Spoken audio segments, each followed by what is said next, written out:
Who is the leader of the ladies? It's me. Okay.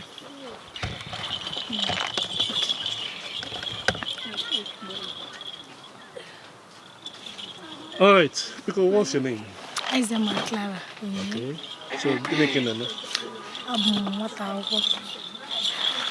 what okay. Making a Hamufu College of Education. Take a combine Egua with Can combine here, but like no what you in school. My bombs name with you. I'll not come back. Okay. You can't know when you're in school. I'm not where I am in school, like I need the exam, I will not come back. Okay. So, Keki should join, yeah? When she join the Koda, when no primary 2. Primary 2? Yes. So, can you go to school? English and social study. What year? What year? Just this year. This year, yes. In year 1. Yes, sir. Thank you. Thank you, sir.